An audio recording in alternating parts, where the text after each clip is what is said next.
Der Winkler kann Hubert einreden, dass er nix von seiner Alten will. Der Gregor sagt zu seiner preisischen Gspusi, dass er nur ein wenig Zeit braucht, bis er sie wieder mit ihrer einlassen kann.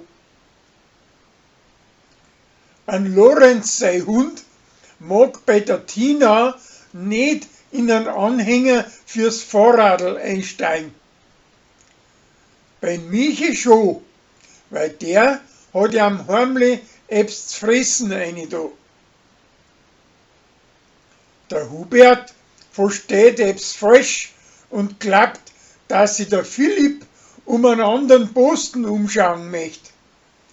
Drum schenkt er ihm ein teures Handy und zahlt ihm mehr Gehalt, bis er nachher mitkriegt, dass er bleiben will. Maja möchte alle nur im Netz Reklame machen, statt in die Schule gehen, bis ihr nachher Tina eine echte Reklamemacherin schickt, die wo ihr klar macht, dass man eine Bildung aus der Schule auch braucht. Der Josef kennt sich noch nicht gescheit aus auf Servusbeutel und drum beutet sich die Gundi ein, dass er auf sie steht. Für das der Bleck das aber noch hat.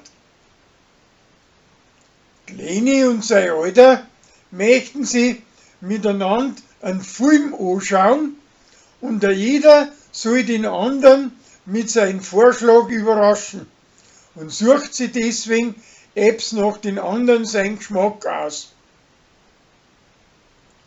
Den preisischen Autodieb, sein preisische Gspusi, besorgt sich heimlich wieder das giftige Aufputschmittel und frisst's. Aber er gespannt ist und erwischt's mit ihren Rauschgifthandler.